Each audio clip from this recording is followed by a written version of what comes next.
Assalamualaikum warahmatullahi wabarakatuh. Perkenalkan, nama saya Adi Firman dengan nomor induk mahasiswa 2023023267 dari Prodi PGSD dalam mata kuliah Keterampilan Komunikasi dengan dosen pengampunya Istiqomah Hafiz MPSI.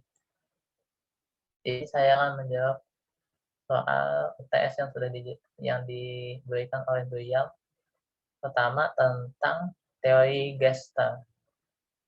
Teori Gestalt dalam komunikasi adalah proses komunikasi di mana pembicara mempengaruhi lawan pembicara agar perspektifnya sesuai dengan yang diinginkan oleh pembicara tersebut. Yang kedua, ada teori open conditioning. Teori open conditioning dalam proses komunikasi di mana pembicara mengarahkan lawan bicaranya agar berkomunikasi sesuai yang dia inginkan dan tidak berkomunikasi sesuai dengan yang tidak dia inginkan. Yang ketiga, ada teori behavioristik. Teori behavioristik dalam komunikasi adalah teori di mana pembicara mengarahkan lawan bicaranya dan lawan bicaranya agar bertindak sesuai yang dia inginkan, menggunakan prinsip stimulus dan respon. Yang kedua, ada jelaskan tahap listening. Pertama, ada sensasi. Sensasi di sini adalah pendengar mendengar secara langsung apa yang dikatakan oleh pembicara.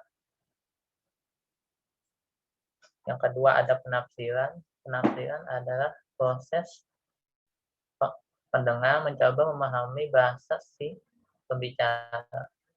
Yang ketiga, ada evaluasi. Evaluasi adalah mencoba memahami beberapa hal yang rumit yang disampaikan oleh pembicara. Yang keempat, ada mengingat. Mengingat ada proses komunikasi yang dilakukan setelah pembicara menghentikan perkataannya sebentar dan si pendengar mencoba mengingat-ingat beberapa hal yang penting. Dan yang kelima, ada menanggapi. Menanggapi adalah proses komunikasi di mana pendengar mencoba merespon apa yang sudah disampaikan oleh pembicara. Dan kebanyakannya melalui pertanyaan. Yang ketiga, ada jelaskan teknik komunikasi dalam public speaking. Teknik bahasa tubuh dalam public speaking. Teknik bahasa tubuh dalam public speaking adalah sebuah teknik di mana pembicara mencoba menyesuaikan gerakan tubuhnya dengan hal yang disampaikan agar proses komunikasi menjadi lebih aktif dan para pendengar menjadi lebih memahami apa yang disampaikan oleh pembicara. Yang keempat, ada persamaan dan perbedaan anekdot dan stand up comedy.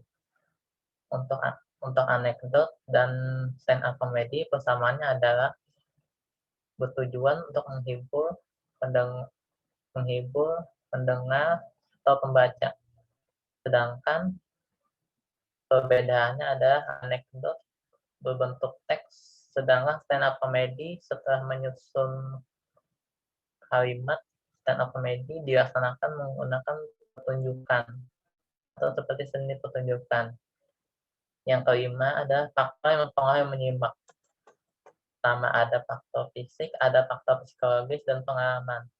Faktor fisik seperti kelelahan bisa mempengaruhi proses menyimak.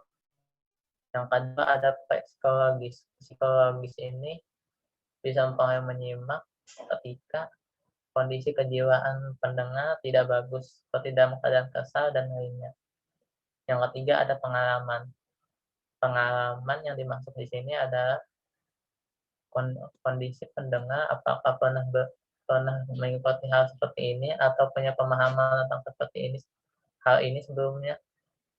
untuk yang mempengaruhi kepada memahami apa yang disampaikan oleh pembicara. Baik, itu saja sekian dari saya. Assalamualaikum warahmatullahi wabarakatuh.